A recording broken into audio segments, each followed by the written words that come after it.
सत्संयम पयपूर पवित्रिति जगत्रयं शांतिनाथं नमस्यामि विश्वविघ्नोपशान्तये।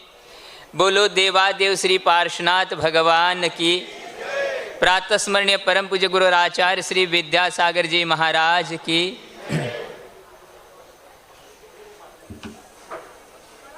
साधु मिले तो संगति कीजिए, साधु मिले तो संगति कीजिए, वित्त मिला तो मेला, चित्त मिला तो चेला कीजिए, नहीं तो भला अकेला। संयम धर्म के लिए प्राणी संयम और इंद्रिय संयम। संयम का अर्थ है नियंत्रण। नियंत्रण स्वयं अपने ऊपर। कार्तिक अनुप्रेक्षा में आचार्य स्वामी कुमार जी ने एक गाथा दी है धर्मानुप्रेक्षा में। वैसे दश धर्म ही मुनि धर्म है, लेकिन फिर भी जो जीव रक्षण परो गमनागमनादि सौवक जेसु तन छेदम पिण इच्छति संयम धम्मो हवे तस्। क्या कह रहे, ध्यान रखो आप लोग।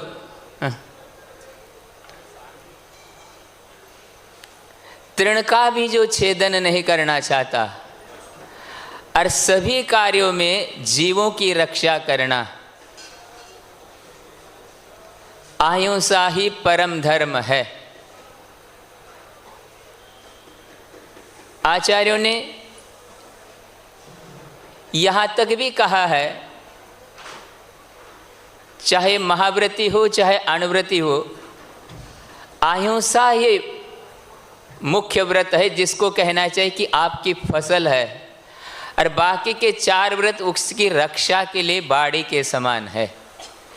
मुख्यता इसी की है। इसलिए किसी भी कार्य में वो जीव हिंसा से हमेशा दूर रहता है। इंद्रिय संयम क्या है? स्पर्शन इंद्रिय, रसन इंद्रिय, घ्राण इंद्रिय और चक्षुरेंद्रिय और श्रोत्रेंद्रिय, पांच इंद्रिय और मन, इनके ऊपर नियंत्रण रखना। और पंच स्थावर और त्रस जीव, इनकी विराधना से दूर रहना, ये प्राणी संयम है। प्राणी संयम और इंद्रिय संयम। आचार्यों ने संयम के दो भेद बताए मुख्य रूप से। यहाँ देश संयम की बात नहीं चल रही है अभी तो संयम धर्म की बात चल रही है। उपेक्षा संयम और अपरत संयम। उपेक्षा संयम का अर्थ क्या है? उन्होंने कहा कि जो गुप्ती में लीन है, ध्यान में लीन है, अन्य किसी भी कार्य में वो प्रवृत्त है ही नहीं, ये उसका है उपेक्षा संयम। उपेक्षा संयम के लिए धारण करने में जो अभी अपनी शक्ति बढ़ा रहा है, उनके लिए कहा गया कि अपरत संयम। अपरत संयम के तीन भेद किए आचार्यों ने। मान लो जहां अपन निवास कर रह रहे, यद्यपि योग्य स्थान में रह रहे, फिर भी वहां किसी भी निमित्त से अभी देखते वर्षा काल में जीवों की उत्पत्ति हो जाती है, तो उस स्थान को छोड़ करके योग्य स्थान पे स्वयं चले जाना, ये उत्कृष्ट अपरत संयम है, उत्तम। अपनी वो स्थान छोड़ दो। अब वहाँ वैसी कोई गुंजाइश नहीं है। जो संयम उपकरण है, मृदु पिचिका के माध्यम से जीवों को अलग करना, ये मध्यम अपरत संयम है। जघन्य अपरत संयम क्या है?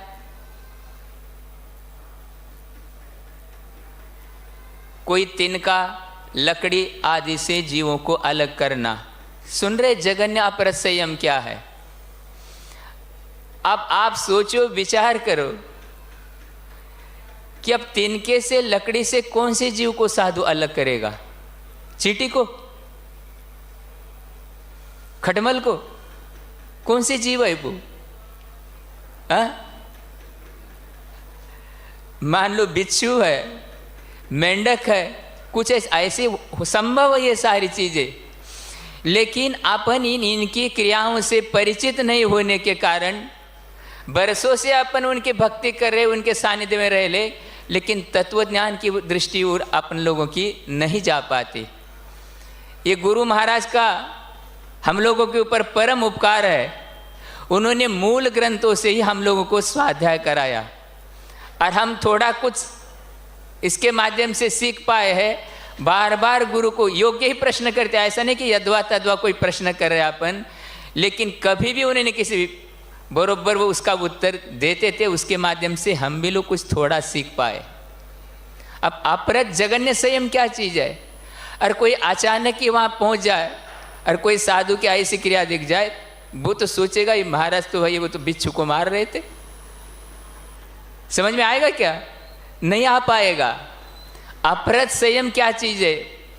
जब श्रावक ही जीवों को मारने का भाव नहीं करता तो सकल संयमी साधु मारने का भाव कर कैसे सकता है? और इस अपरत संयम के पालन के लिए आगम में 5 समितियों के लिए आवश्यक कहा है। उसके बिना उनका सम्यक पालन नहीं होगा।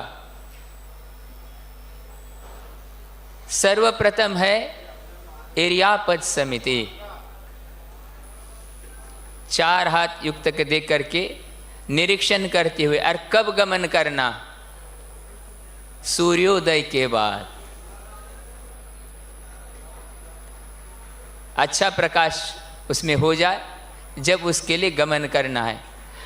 वर्तमान के इर्यापद समिति में भी मेरे विचार से थोड़ा सा इसमें और ये भी हम लोगों को करना पड़ रहा है। 4 हाथ तो देखना ही जो आगम किया गया है वैसा तो करना ही है, लेकिन बड़े बड़े आज आपके ये हाईवे पर चलते समय एक मोटी झलक दूर तक 1 किलोमीटर तक डालना है, नहीं तो आज बचना मुश्किल है। ये हो रहा। कितने साधु साध्वी, कितना अपघात। मतलब अपन तो सावधानी रख रहे और सामने वाला सावधानी रख रहे तो क्या करेंगे? प्रासुक मार्ग से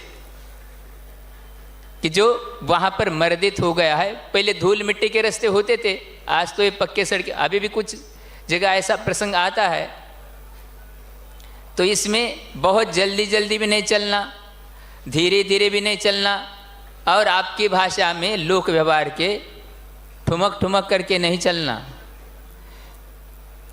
दौड़ना भी नहीं है, ऊपर भी नहीं, नीचे बिल्कुल। उपयोग जो है आलम्बन शुद्धि मूलाचार में इसको कहा। जीवों को बचाने में अपना उपयोग होना चाहिए। जब भी वो इर्या समिति का पालन होगा। ये प्रवृत्ति का समय है। महाराष्ट्र में जब हम लोग चातुर्मास करे थे, ऐसा नागपुर जैसा ही बड़ा महानगर था वो, और इससे भी कई गुनी वहाँ पर समाज थी। बाहर से कोई सज्जन दर्शन करने आए, कहने लगे महाराज जी चलते चलते भी साधु को शुद्धोपयोग होता है। अब हमने कहा, हमें तो कुछ बात ही समझ में नहीं रही। हमने कहा, बहुत उनके लिए वात्सल्य से हम कह रहे भाई साधु के लिए क्या है। हमने कहा आप क्या बोल रहे हैं, किसके सामने बोल रहे, थोड़ा सा विचार करो। क्योंकि कुछ लोगों की, श्रावकों की, श्राविकाओं की ऐसी मान्यता बन चुकी है, प्रमत्त गुणस्थान के बाद जब अप्रमत्त का काल आएगा, उसमें साधु को यदि शुद्धोपयोग नहीं होगा तो वो साधु रूप से न रह करके नीचे के गुणस्थान में पतन करेगा। जैसे आगम में ऐसी कोई ही व्यवस्था नहीं है, क्योंकि अब उस मार्ग पे वो है ही नहीं, उनको पता क्या है इस चीज का। बोली, हमने कहा आप क्या बोल रहे हैं? चलते समय भगवान की आज्ञा है कि जीवों को बचाना है आपको, और हम यदि अपने आत्मा में ले जाएंगे तो वहां आपकी इरिया समिति अहिंसा धर्म ही जब नहीं बचेगा तो शुद्धोपयोग तो बहुत दूर की बात है। और आचार्य कुंद देव की जो समय सार आदि ग्रंथ है, शुद्धो शुद्धादेशो नादव परम भाव दर्शिहिम व्यवहार देशिदा पुनो जेदु अपर में ठिदा भावे, इस गाथा की टीका में आचार्य जयसेन महाराज ने इतना व्यवस्थित कथन दिया है। निश्चय नहीं का अवलंबन किन के लिए है? जो आत्मा में लीन है, ध्यानस्थ है, और जो अपरम भाव में स्थित है। तो कौन है? अविरत सम्यक दृष्टि देश से में और प्रमत अप्रमत रत्नत्रय, जो भेद रत्नत्रय में स्थित है, उनके लिए व्यवहार नए प्रयोजनवान है। ये हजारों साल पूर्व आचार्यों के वचन है। प्रवृत्ति में जीवों को बचाने का भाव ये इर्यापत समिति है। उसके बाद भाषा समिति। भाषा समिति के लिए क्या है?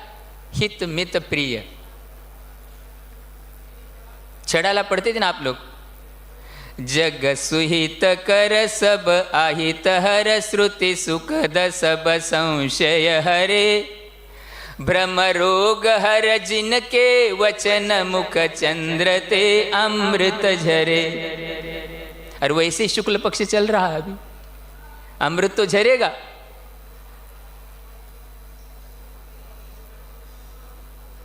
भाषा समिति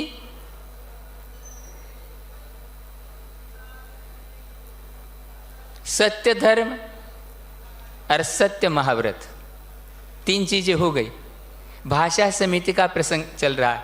आचार्य पूज्यपाद देव कहते साधुषु असाधुषु वा, कोई धर्मात्मा है, कोई भी आए, किसी धर्मपंथ, इससे कोई प्रयोजन नहीं है, उसको अपने को भाषा समिति से ही बोलना है।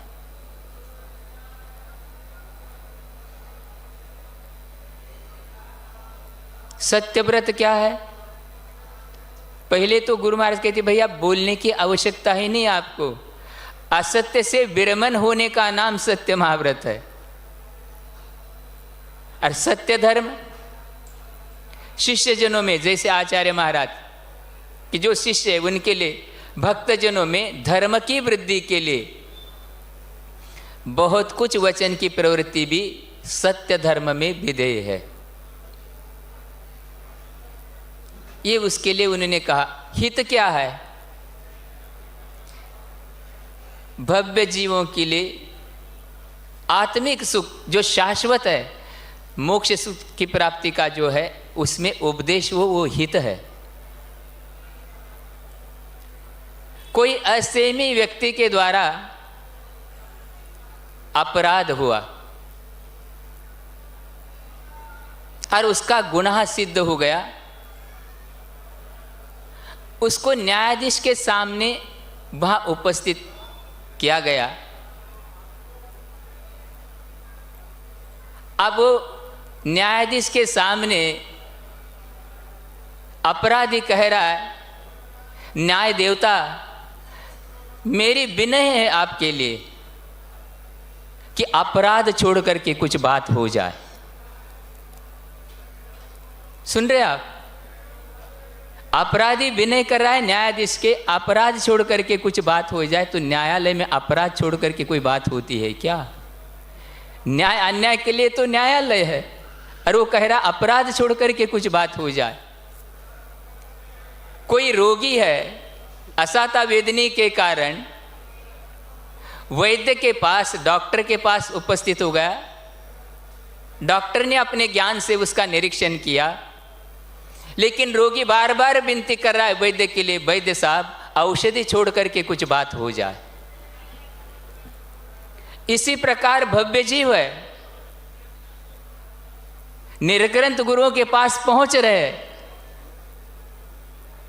और वो हित की बात भी बताना चाह रहे, लेकिन भव्य जीव कहता है गुरुदेव सम्यक दर्शन चारित्र छोड़ करके कुछ बात हो जाए। इसीलिए जिसमें भव्य जीवों का हित नहीं है, सम्यक दर्शन आदि का उपदेश नहीं है, तो शायद ही मेरे विचार से वो धर्मोपदेश कहलाएगा। उपदेश तो नाम हो जाएगा, मित क्या है? अनावश्यक नहीं, संक्षेप में।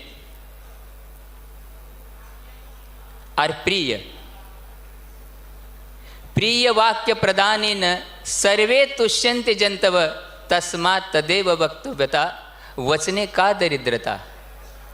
बोलना ही है तो प्रिय मधुर बोलो, अन्यथा श्रोता सुनना नहीं चाहेगा। हित की बात होते हुए भी उसका सुनने का ही भाव नहीं होगा तो ग्रहण करेगा कैसा? उसके बाद ऐष्णा समिति 40 दोषों से रहित, ये अपहृत संयम के लिए सारा कार्तिक अनुप्रेक्षा के ग्रंथ में आप लोग देख सकते हैं। 40 दोष क्या है? 16 उद्गम दोष जो दाता के आश्रित है, 16 उत्पादन दोष, 10 आसन दोष, संयोजना, अप्रमाण, अंगार और धूम। अब ये उद्गम आदि दोष में जो आपके आश्रित है, प्राय करके इसमें ये होता है कि जहाँ प्रकाश नहीं है वहाँ पर अपन ने बना दिया, लाइट में उठा के रख दिया, स्थापित नाम का ये दोष है। ये गुण नहीं दाता का, सुन रहे क्या? और उस निमित्त से साधु को दोष लग रहा है। जहाँ प्रकाश हो उसमें ही रखना चाहिए। परिवर्तित नाम का दोष, भाई अब महाराज को आहार देना, हमारे चावल अच्छा नहीं, गेहूँ बदल करके लाया, ये परिवर्तित नाम का दोष है। अभिघट नाम का दोष, कहने लगे महाराज जी हम अपना कुछ देना चाहते, ठीक बिल्कुल सही है आपकी भावना, लेकिन आगम ये कह रहा है ये साधु के लिए ऐष्णा समिति में दोष है। ग्रामाभिघट, देशाभिघट, दूसरे गांव से लाया हुआ, दूसरे मोहल्ले से, वैयावृत्ति का निषेध नहीं, समझ लेना। इसमें कोई साधु साध्वी, कोई भी पात्र अस्वस्थ है, वैद्य ने कोई औषधि पथ्य बताया, वो उनके लिए वहाँ वो वैयावृत्ति है। वैयावृत्ति के लिए भी आचार्यों ने कहा निर्दोष वैयावृत्ति। एक बार का प्रसंग आया, हम लोग जब मध्य प्रदेश में थे, किसी कारण से एक दाता के यहाँ, और दाता की भी कई स्थितियाँ रहती है, बच्चे छोटे, परिवार के अनेक प्रकार की बातें रहती है, किसी कारण से हमारा उनके यहाँ आहार नहीं हो पाया। जबकि महाराज जी एक आहार के उपास करते, उनका तो आहार हो गया, किसी कारण से हम लोग वहाँ तक नहीं जा पाए। फिर बाद में चातुर्मास के बाद भी उन लोगों के यहाँ एक दिन विधि हो गई, आहार हो गया। आहार चालू होने के बाद कुछ श्राविकाएं आहार देने के लिए आई। मैं इसलिए ये बताना चाह रहा हूँ, गुरु महाराज की चर्या देखो और हम लोगों की चर्या देखो, मैं अपने लिए बोल रहा हूँ। हमने पूछा तो शुद्धि बोल लिया उन्होंने, डिब्बा खोला, हमने कहा इशारा के क्या है? महाराज जी लड्डू। अब लड्डू तो खाना चाहिए, मना थोड़ी उसके लिए। आप सोच लो, यदि हम अपने मतिश्रुत ज्ञान का प्रयोग नहीं करेंगे, अवधि मन परे तो है ही नहीं, ना उसका उपयोग करने के लिए आगम कहता है, मना ही है वो। मध्य प्रदेश में दूसरे प्रांत से लड्डू लेकर के वो श्राविकाएं आई है, हजारों किलोमीटर से। आप सोचिए। दूसरी बात, मेरे मन में ये विकल्प है, लड्डू खाने वाला मैं, मिठाई खाने वाला मैं, रस पीने वाला मैं, नाम किनका? आचार्य महाराज का संग, उनके शिष्य। वो तो पूरा जीवन सूखा दाल रोटी खा करके, क्या उनकी ऐष्णा से, क्या उनके आहार में चीज़ है ही क्या? लेकिन ये विकल्प, और यदि मान लो मैं देखता नहीं, ले लेता, वो तो सब जा करके गांव में बता दे, मैं तो महाराज को दे के आ गई फलाने स्थान में। सुन रहे आप लोग? इसलिए इन दोषों से बचना चाहिए। अरे आपके आश्रित है। दाता के दोष क्या है? बहुत सारे, तुरंत कपड़े बदल के आना, स्नान करके, ये सारे दोष है। दूसरी बात और क्या, मद्यपाई शराब पीने वाले के लिए मूलाचार में मना किया है। अंग मक्खिया, अंग मृक्षिका, तेल मालिश करने वाली। महाराज उस समय कहाँ था पार्लर? अंग मक्षिका अर्थ क्या है भाई? आज उसका प्रारूप है। आप क्या कर रहे वो विषय नहीं हमारा, लेकिन वो दाता नहीं दे सकता, ये मना किया गया आगम में। मृतक आदि, सूरसूतक आदि, ये सारी चीजें और सारी बहुत सारी बातें है इस प्रमाण अंगार दोष। और हम लोगों के लिए भी कहा अनुकूल मिल रहा है तो लेते जाओ, लेते जाओ। तो क्या स्थिति बनेगी? अंगार नाम का दोष, गृद्धता आ जाएगी, नहीं बनेगा। और धूम दोष क्या है? निंदा क्या बनाया इन लोगों ने? बोल तो नहीं सकते अभी वहां, उस समय क्या बोलेंगे? बोलने का काम ही नहीं है। ये भी दोष है। ये सारे दोषों को टाल कर करके ये ऐष्णा समिति, एरिया भाषा ऐष्णा आदान निक्षेपण समिति, जो अपने शास्त्र आदि उपकरण है परिमार्जित कर करके पीछे कमंडलास का उसका रखना उठाना, ये सारी चीजें ये आदान निक्षेपण समिति है। और उसके बाद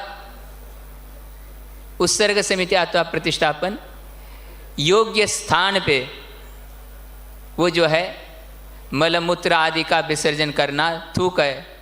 रोम, रोम का अर्थ क्या? केशलोस के हुए बालों को भी अपने स्थान से या अपने योग्य स्थान पे उनको रखना आदि, ये सारी चीज़ें जो उत्सर्ग समिति में। आज वर्तमान में ऐसे बड़े बड़े शहरों में ये प्रतिष्ठापन समिति ऐष्णा समिति के लिए बहुत कठिनाई से पालन करने के लिए, क्योंकि स्थिति ऐसी आज हो रही है। इस प्रकार से ये अपरत संयम के लिए इन्होंने ये बातें की है। उसके बाद अपरत संयम का पालन करने के लिए आचार्यों ने 8 शुद्धियों का प्रावधान और किया है। महाराज अभी तो हो गए इतनी सारी, ये 5 समिति तो हो गई, 8 शुद्धियां कौन सी है? भाव शुद्धि, काय शुद्धि, विनय शुद्धि, ईर्यापत शुद्धि और भिक्षा शुद्धि, प्रतिष्ठापन शुद्धि, और कौन सी है? शयनासन शुद्धि और वाक शुद्धि। ये 8 शुद्धियां हैं। इसके माध्यम से संयम का पालन होगा। ये सारा अपरत संयम के लिए। उपेक्षा संयम के लिए क्या? भरत चक्रवर्ती जैसे बस केशलोच कर दिया, बैठ गए, उनका तो उपेक्षा संयम।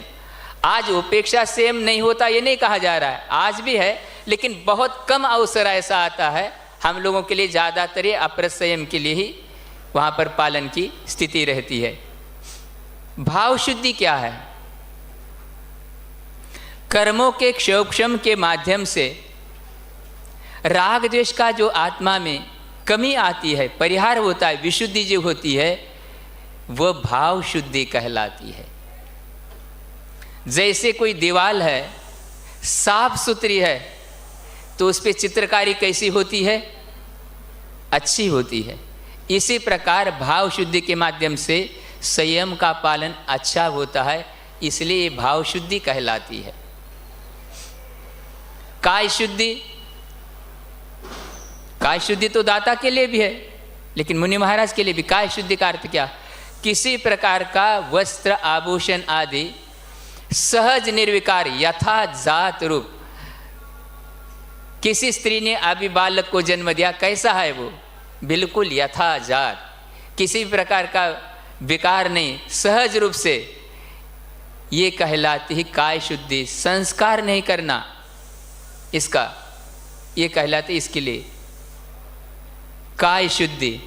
काय शुद्धि के बाद क्या है? विनय शुद्धि। जो भी है यथा योग्य उसके साथ विनय रखना। और इसमें मुख्यतः है गुरु महाराज की जो आज्ञा है, उनका जो अभिप्राय है, वो क्या कहना चाह रहे, मान लो प्रत्यक्ष में भी यदि है तो उसके अभिप्राय पूर्वक ही अपने को कार्य करना। इस प्रकार से हमेशा उनकी अनुकूल वृत्ति आदि करना कहते, ये कहलाती विनय शुद्धि। विनय शुद्धि के बाद उसके बाद क्रम आता है इर्यापत शुद्धि। अभी बता ही दिया आपके लिए इर्यापद शुद्धि के बारे में।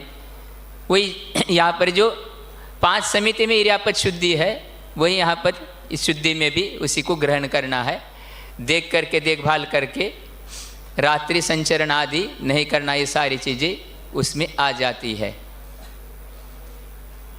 उसके बाद है भिक्षा शुद्धि। भिक्षा का अर्थ क्या? वहाँ आचार्य ने दिया कि भाई आहार कैसे ग्रहण करेंगे, पात्र आदि रखेंगे तो बात नहीं बनेगी, दीनता आएगी। और मान लो कोई टूटा फूटा कोई बर्तन देगा, वैसा भी नहीं चलेगा। पानी पात्र, आज वर्तमान में पानी पात्र का अर्थ भी अलग अलग किया जा रहा है। पानी पात्र का अर्थ जिस पात्र में से एक बूंद भी न टपके उसका नाम पानी पात्र, ऐसा कहीं भी नहीं कहा गया। हाँ, ये ठीक है, व्यवस्थित अंजलि करना है, उसमें से न गिरे, ये ठीक है, लेकिन पानी पात्र ये है। और भिक्षा शुद्धि के लिए 5 प्रकार की जो है उन्होंने हमारे लिए कहा शास्त्रों में। क्या है? गोचरी वृत्ति। गोचार का अर्थ क्या? गाय। गाय के लिए कोई घास डालने जाता है, चारा भूसा जो भी है आपका, इसलिए डालने वाली मान लो कोई स्त्री है तो उसके हाव भाव, सुंदरता अथवा जो उसके आभूषण को नहीं देखकर गाय तो क्या डाला जा रहा है खाने के लिए जल्दी। इसी प्रकार जो भी योग्य कुछ है शोधन, ये कर करके लेना, ये कहलाती गोचरी वृत्ति। उसके बाद क्या है? अक्षम रक्षण। गाड़ी है, अब मोक्ष नगर तक इसको ले जाना है, गाड़ी आवाज करने लग जाए तो गड़बड़ हो जाएगा, होता है क्या नहीं? तो उसके लिए जैसे आँख के लिए ओंगन किया जाता है, इसी प्रकार, हाँ चिकनाहट उसको चाहिए, नहीं तो वो चलेगी नहीं। इसी प्रकार से योग्य जो है लेते हुए अपने गाड़ी को चलाना, ये कहलाते अक्षम रक्षण। एक है गर्त पूरन। मान लो कहीं गड्ढा हो गया, तो गड्ढे के लिए आप देखते क्या? अच्छे अच्छे पत्थर लाओ, अच्छे अच्छे सामान लाओ, भैया गड्ढे को भरना है, जैसा तैसा भरो। इसी प्रकार योग्य जो है वहाँ भिक्षा शुद्धि का मतलब एषणा समिति के माध्यम से योग्य चीज़ों को उभरना है, बस ये गर्त पूरन है। और ये क्या है? भ्रामरी वृत्ति। भ्रामरी वृत्ति का अर्थ क्या है? भ्रमर जैसा मकरंद लेता है फूल का, लेकिन फूल को कष्ट नहीं देता। इसी प्रकार वहाँ दाता के यहाँ जो कुछ भी उनने भक्ति भाव से बनाया है वो अपने को लेकर के किसी प्रकार का विकल्प नहीं, ये कहलाती भ्रामरी वृत्ति। और एक है उदराग्नि प्रशमन। उदराग्नि प्रशमन का अर्थ क्या है? अब आग लग गई, अग्निशामक, ए छान के पानी ला। अब छान के पानी लागे तो वहां स्थिति बचेगी क्या?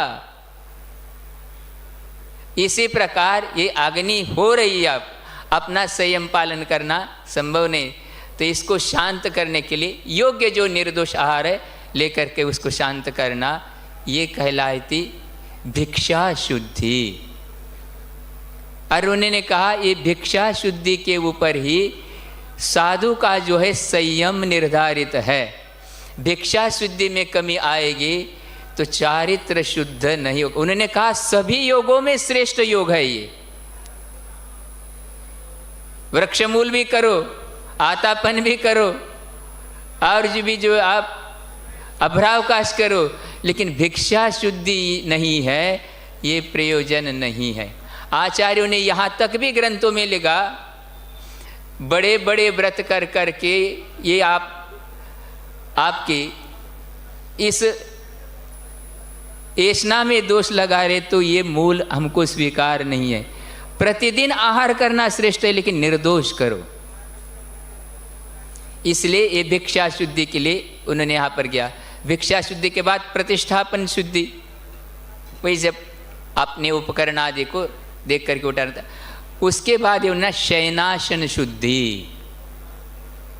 शयनासन शुद्धि कार्तिका। आसन 3 प्रकार का है, खड़े होना, बैठना और शयन।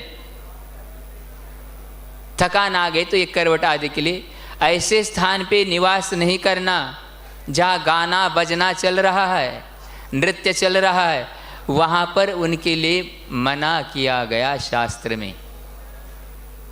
ये कहलाती शयनासन शुद्धि। और अंत में दिया वाक शुद्धि, अंतिम 8 शुद्धि में।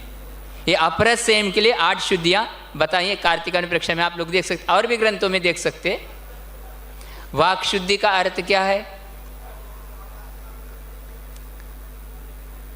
प्राणियों के जो पीड़ा होती है उसका परिहार करते हुए, जिसमें पृथ्वी जल अग्नि वायु किसी भी स्थावर त्रस की विराधना न हो, ऐसे वाक्य का उच्चारण करना ये कहलाती है वाक शुद्धि।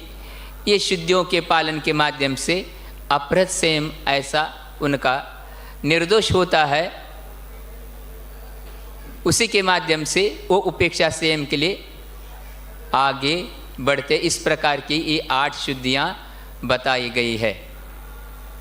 इसी प्रकार संयम धर्म का पालन करते हुए मुनिराज जंगल में चिलचिलाती धूप है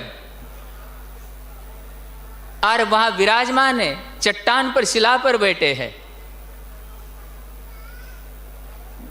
एक व्यक्ति नगर से निकल करके वहाँ वन में पहुँच गया। कैसा? पैदल। अब महाराज तो पैदल चलते हैं, आप लोग महाराज करे क्या? बाजू में भी 4 कदम है तो आपकी स्कूटी एक्टिवा कुछ ना कुछ तो एक्शन चाहिए। वैसे ही वहां पर वो घोड़े पर बैठ करके आया और उसने देखा ये क्या है? कभी उसने साधु को देखा ही नहीं था, पहली बार देख रहा वो। उसको लगा पता नहीं ये क्या है, घोड़े को उधर मुड़ा दिया और वहां जाकर के घोड़े पर बैठकर ही बात कर रहा वो तो। हे साधु, यहां क्या करते हो? अब महाराज का तो संयम धर्म है, साधुषु असाधुषु वा। महाराज बहुत अच्छे मधुर शब्द में कह रहे, वो कह रहा है हे साधु। नमस्कार तो घोड़े पर से क्या नमस्कार कर रहा है, घोड़े पे ही बैठा है वो तो। उन्होंने कहा मैं अपने आत्मा का हित कर रहा हूं। जैसे ही उसने वचन सुने, इसमें क्या आत्मा का हित, मुझे तो कुछ समझ में ही नहीं आ रहा। महाराज कह रहे उसके लिए, अभी आत्मा के हित की बात मुझे क्या पूछते हो? ये संसार में नगरों में बसने वाले जो 5 पापों में लिप्त है, अभी तूने नरक के दुख के बारे में समझा नहीं, सुना नहीं, इसलिए तू शिकार करने के लिए प्रवृत्त हो रहा है। उसने देखा सब, महाराज तो क्या क्षण भर में देख लिया, उस शिकार करने के लिए आया था। अभी तू जानता नहीं नरकों के दुखों को।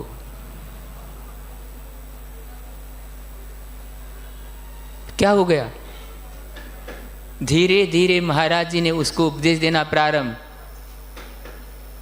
तो महाराज जी पहले तो कोई प्रवचन का समय निर्धारित था नहीं, प्रवचन का समय ये आज की कलिकाल की देन है। आत्म कल्याण के लिए कोई समय का निर्धारण नहीं होता बंधु, ये भी समझ लो आज। क्योंकि ये आपके आपाधापी के पीछे हम लोगों को आपाधापी करनी पड़ रही है।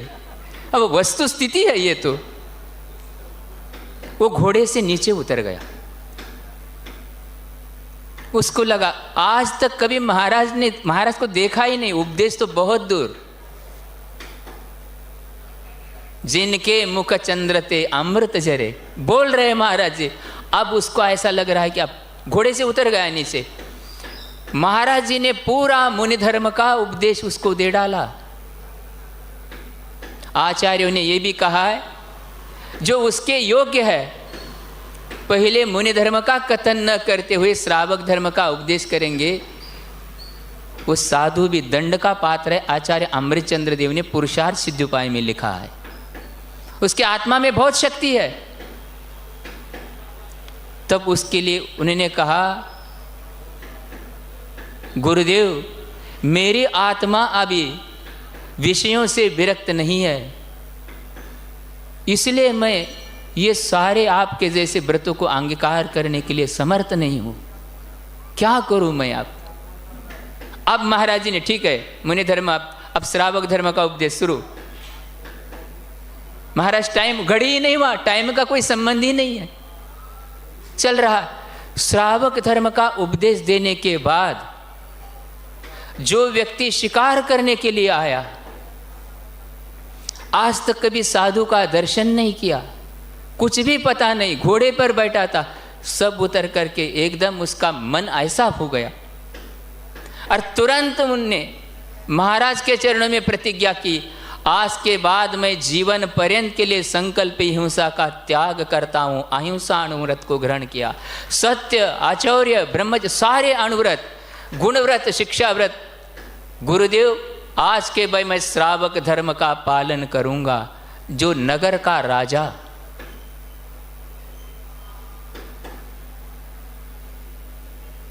कहाँ का रहने वाला, अब जहां का भी रहने वाला हो,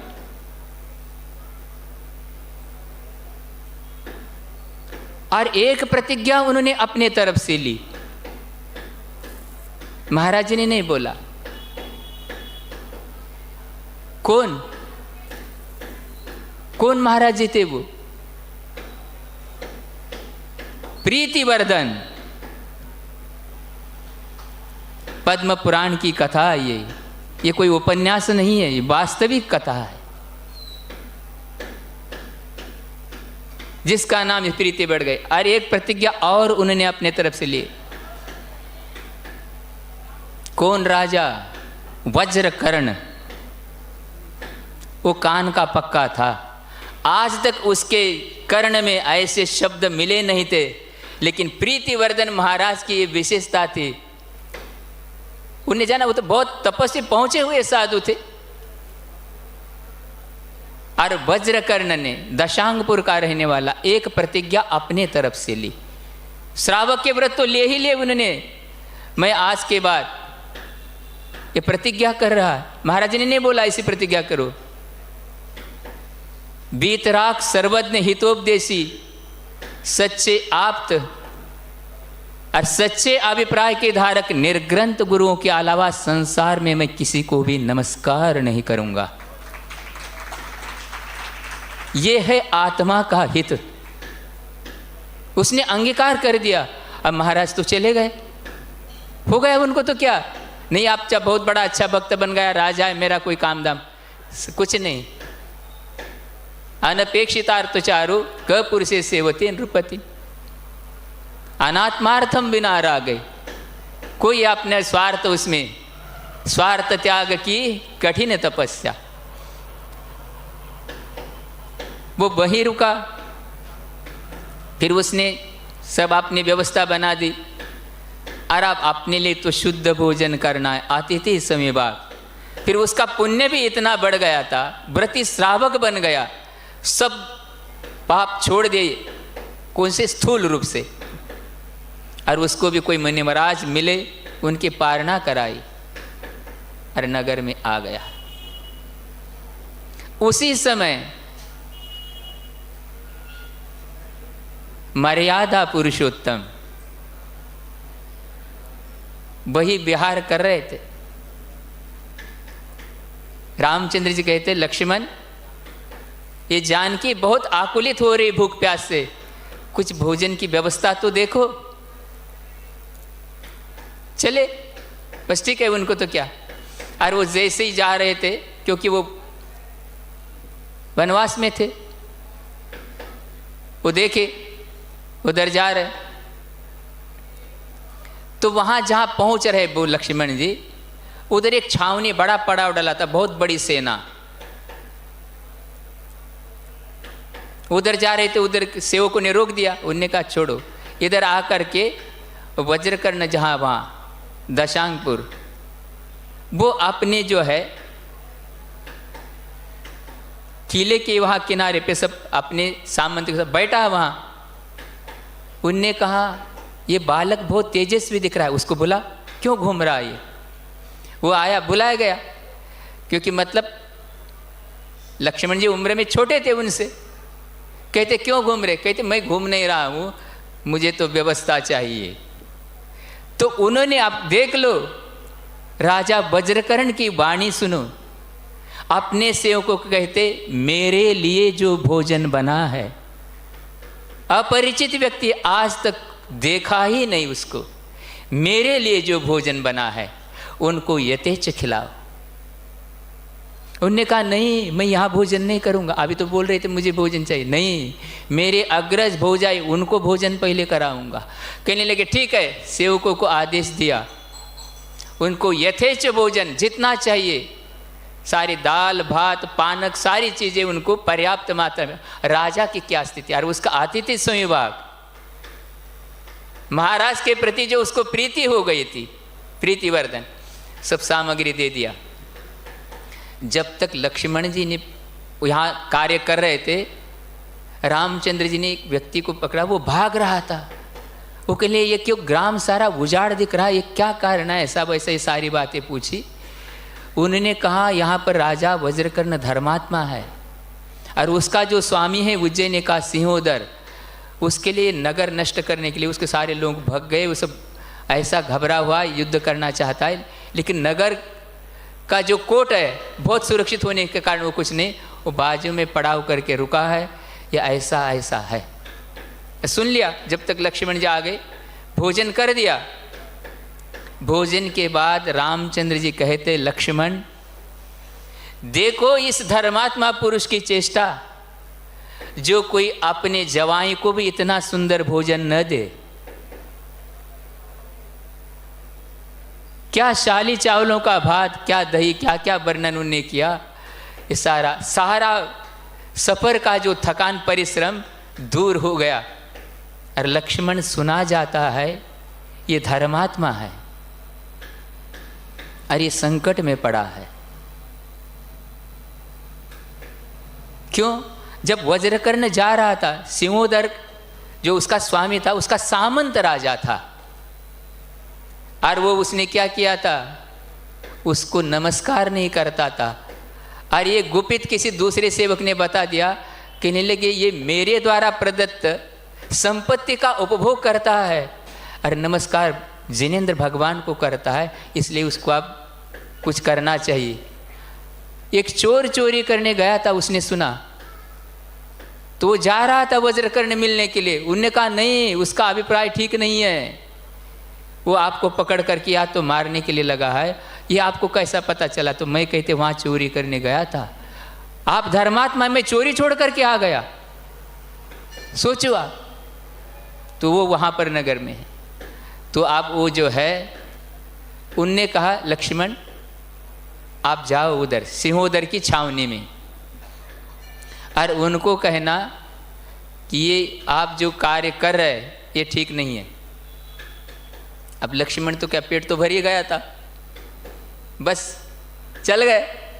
कोई धनुष शस्त्र वस्त्र कुछ नहीं, नारायण बुद्ध चले गए। उधर जाने लगे तो सेवकों ने रोका, कुछ नहीं, एक एक कोने से उनको धक्का दे करके, अब क्योंकि संयम धर्म तो है ही नहीं उनके पास, चले गए अंदर। अंदर जाने के बाद उनने कहा मैं अयोध्या से आया हूं, राजा भरत का दूत हूं, देखो शलाका पुरुषों की चेष्टा, क्योंकि राजा तो भरत है, और आप जो इस प्रकार का कार्य इस वज्रकर्ण के साथ कर रहे हैं ये ठीक नहीं। अब सिंहोदर का लगा ये दूत तो है ही नहीं, क्योंकि दूत भी तो दूसरे राज्य में जाते राजा के विनय करते, ये नीति है, व्यवहार है। ये तो कोई तो विनय तो दूर ही रहा। राजा सिंहोदर स्वयं सिंहासन से उड़ गया और उसके लिए पकड़ने के लिए, बस उसको तो क्षण भर में लक्ष्मण जी ने बांध लिया। जब शिविर में पता चला तो उसकी स्त्रियां आकर के विलाप करने लगी कि हे पुरुष हमारे लिए पति भिक्षा दो। उनने कहा चलो कुछ नहीं, वो सामने पेड़ दिख रहा है ना, उस पर उल्टा टांगूंगा। फिर कहने लगे नहीं नहीं कुछ नहीं चलो। और आ करके दशांगपुर में ले करके और उनने कहा अब आप देखो आगे का कार्य। किन के लिए? रामचंद्र जी के लिए। जब तक सारी ये वार्ता हो रही थी, जब तक वो देखा अब सिंहोदर ने, इनके पक्ष में तो बड़े बड़े पुण्यशाली पुरुष है, अपनी तो कोई ठिकाना नहीं, वो कह रहा मैं तो आपकी सेवा करूंगा। कौन? सिंहोदर। क्योंकि वज्रकर्ण ने कहा था आपका जो ये सारा राज्य है, जितने भी मुझे इलाका दिया है सब आप वापस ले सकते हैं, मुझे कोई आपत्ति नहीं, लेकिन मैं इस प्रतिज्ञा को नहीं छोड़ूंगा। उन्हें पहले ही कह दिया था, लेकिन फिर भी आप मानने को तैयार नहीं। जब लक्ष्मण ने इस प्रकार का वह प्रस्ताव रख दिया, रामचंद्र जी ने कहा अब क्या किया जाए? कहते वज्रकर्ण को बुलाओ। वज्रकर्ण के लिए बुलाया, वो वही था, ये लोग यहाँ जिनालय में बैठे थे। वज्रकर्ण वहाँ उपस्थित हुआ और उसने जिनेंद्र भगवान की 3 प्रदक्षिणा की, भगवान का नमस्कार किया, नमस्तु किया वहाँ पर बैठ करके। और बाद में कहने लगे हे पुण्यशाली पुरुषों, आप मेरे पुण्य से यहाँ पधारे। सुन रहे आप लोग? क्या प्रतिज्ञा थी उसकी। ये शला का पुरुष है, पुण्यशाली पुरुष है, और जिन्होंने इतना बड़ा उपकार किया, इतना उसका संकट दूर किया, लेकिन फिर भी रामचंद्र लक्ष्मण जी को उन्होंने नमस्कार किया। पद्म पुराण पर्व क्रमांक 33। रामचंद्र जी उसकी प्रशंसा कर रहे, हे वज्रकर्ण धन्य है तेरी चेष्टा, जिस उत्तम अंग से जिनेंद्र भगवान और वीतरागी गुरुओं को नमस्कार किया जाए, कैसे दूसरे के सामने किया जाए। जिस प्रकार भ्रामरी वृत्ति की बात आई थी, रामचंद्र जी खुद कह रहे फूल का मकरंद लेने वाला भ्रमर क्या कभी उन्मत्त होने पर भी गधे के पूंछ पे अपना स्थान जमा सकता है? नहीं। धन्य है तेरी चेष्टा। इस प्रकार उन्होंने उसकी प्रशंसा की। क्या वज्रकर्ण, उसकी कैसी लीला थी, ये ऐसा उन्होंने अपने जीवन में एक संयमी के सानिध्य में आने से, एक बार दर्शन करके, उनका उपदेश सुन करके उसने अपने जीवन में इस प्रकार का परिवर्तन किया। इसलिए हम लोग भी अपन जब उनके सानिध्य में रहते तो अपनी मन वचन काय की प्रवृत्ति भी इस प्रकार की बनाने की अपन जो है हमेशा भावना रखे और अपने जीवन में यथाशक्ति अपन पालन जो कर रहे, लेकिन ये भी अपने आप में एक बहुत बड़ा अटूट संकल्प है, क्योंकि बिना सम्यक दर्शन के आगे कोई भी कार्य प्रारंभ या ऐसी उसकी प्रतिज्ञा उसके लिए। और आप लोग सोच रहे, अभी रत्नकर्ण श्रावकाचार्य में अपन ने वात्सल्याङ्ग की कथा पढ़ी, कौन वात्सल्याङ्ग में प्रसिद्ध हो गए? हाँ, विष्णु कुमार मुनि। वो तो है ही 700 मुनि राज के लिए उन्होंने जो है इस प्रकार का वात्सल्य भावना से अपने उस रिद्धि का प्रयोग करते हुए उनका जो है उपसर्ग दूर किया। लेकिन वात्सल्य अंग में कौन प्रसिद्ध हो गए? रामचंद्र जी। ये बृहद द्रव्य संग्रह की टीका में आपको मिलेगा, वज्रकर्ण ने उनको कुछ भी नहीं कहा था, उनका परिचय ही नहीं था, लेकिन वो कहते हमारे रहते हुए कोई धर्मात्मा, और उनको नमस्कार नहीं करने के बाद भी उन्होंने कोई मन में विकल्प नहीं किया। ऐसे शला का पुरुष, इसलिए ऐसे रामचंद्र जी जैसे हम लोगों की ऐसी दृष्टि अपने अंदर आ जाए। देखो कैसा धर्मात्मा होता है, बिना अपेक्षा किए दूसरे का कष्ट दूर करना, क्योंकि वो धर्मात्मा है। वो जानते थे ये देश संयमी है, अभी मैंने कोई संयम ग्रहण, इसलिए सम्यक दर्शन होने के बाद भी वो उनके लिए अपेक्षा नहीं करते। इसी प्रकार हम लोग संयम मार्ग की ओर बढ़े इसी भावना के साथ। बोलो महावीर भगवान।